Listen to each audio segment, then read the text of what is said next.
ফু দিলে জ্বলতে থাকা একটি মোমবাতি মুহূর্তেই নিভে যায়, কিন্তু কখনো কি চেষ্টা করে দেখেছেন ফু দিয়ে আগরবাতি নেভানো যায় কি না?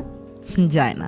যে নিজে জ্বলতে থাকে সে একটা সময় পর নিজে থেকেই নিভে যায়, কিন্তু যে সুগন্ধ ছড়ায় তাকে নিভিয়ে দেয়া এত সহজ নয়।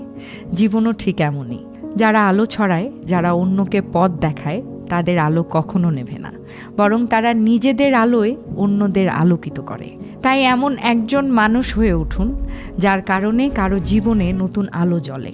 এমন একজন মানুষ হয়ে উঠুন যার হাত ধরে কেউ আবার নতুন করে পৃথিবী দেখতে শেখে। কারো হাসির নেপথ্যের নীরব আনন্দ হয়ে উঠুন। এমন শক্তি হয়ে উঠুন যেন কোনো বাধা সেই অনাবিল হাসি কেড়ে নিতে না পারে। পারলে বিশ্বস্ত কাঁধ হয়ে উঠুন, যে কাঁধে মাথা রাখলে নিমিষেই কারো ক্লান্তি দূর হয়ে যায়। এরকম একজন মানুষ হয়ে উঠুন।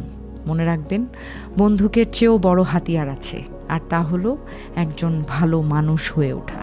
আর এই হাতিয়ার যার হাতে থাকে, পৃথিবী তার কাছেই নিরাপদ ও সুন্দর।